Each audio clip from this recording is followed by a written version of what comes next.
ಇವತ್ತು ಬೆಳಗ್ಗೆ ಪಾರ್ಕ್ನಲ್ಲಿ ನಮ್ಮ ಸಿದ್ದೇಶ್ವರ್ ಅವರು ಒಂದು ತಮಾಷೆ ಹೇಳಿದರು.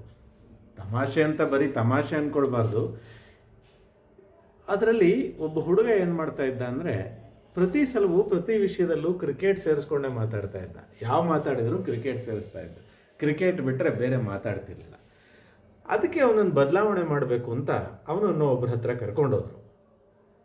ಅವ್ರು ಏನು ಹೇಳಿದರು, ಮುಂದಿನ ಕತೆ ನೀವೇ ಕೇಳಿ ಅವ್ರ ಬಾಯಿಂದಾನೆ.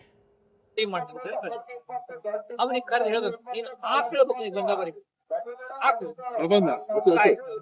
ಬಗ್ಗೆ ನಿಬಂಧ ಬರೀಬೇಕು. ಅವ ಬರ್ದಂತೆ ಆಕಳಿಗೆ 4 ಕಾಲು ಇರುತ್ತದೆ.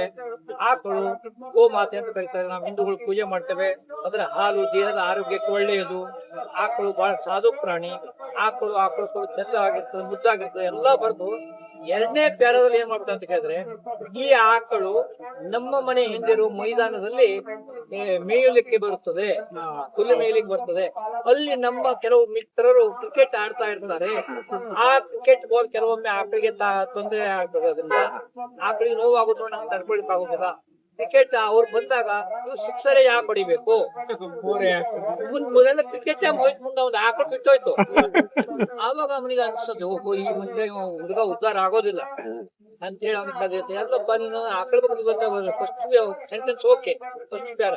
ಸೆಕೆಂಡ್ ಪ್ಯಾರ ಕ್ರಿಕೆಟ್ ಕಡೆಗೆ ಹೋದಿಲ್ಲ ನೀನು, ಇದು ತಪ್ಪು. ಇದು ಅದಕ್ಕೆ ನೀನು ನೆಹರು ಬಗ್ಗೆ ನಿಬಂಧ ಬರಿ. ನೆಹರು, ಜವಾಹರ್ಲಾಲ್ ನೆಹರು ಯಾರು ಗೊತ್ತಾ ಸರ್? ನನಗೆ ಗೊತ್ತವ್ರು ಅಂತ ಹೇಳಿ ಜವಾಹರ್ಲಾಲ್ ನೆಹರು ಬಂದಂತೆ. ಭಾರತದ ಪ್ರಧಾನಮಂತ್ರಿಗಳು ಅವರು ಅಂತವ್ರು ಪಂಚಶೀಲತೆಗಳು ಎಲ್ಲ ವಿದ್ವತ್ ಚೆನ್ನಾಗಿದೆ. ಅವನ್ನೆಲ್ಲ ಬರೆದಂತೆ. ಅವರಂತ ಪ್ರಧಾನಮಂತ್ರಿ ಹುಟ್ಟೋದೇ ಇಲ್ಲ, ಎಲ್ಲ ಬರೆದಂತೆ. 2ನೇ ಪ್ಯಾರಾದಲ್ಲಿ ಅವರು ವಿದ್ಯಾರ್ಥಿ ಆಗಿದ್ದಾಗ, ಅದು ಸರಿ ಸತ್ಯ ಕಥೆನೂ ಹೌದು, ಅವರು ಕ್ರಿಕೆಟ್ ಲಾರ್ಡ್ಸ್ ಗ್ರೌಂಡಿಗೆ ಹೋಗ್ತಿದ್ರು.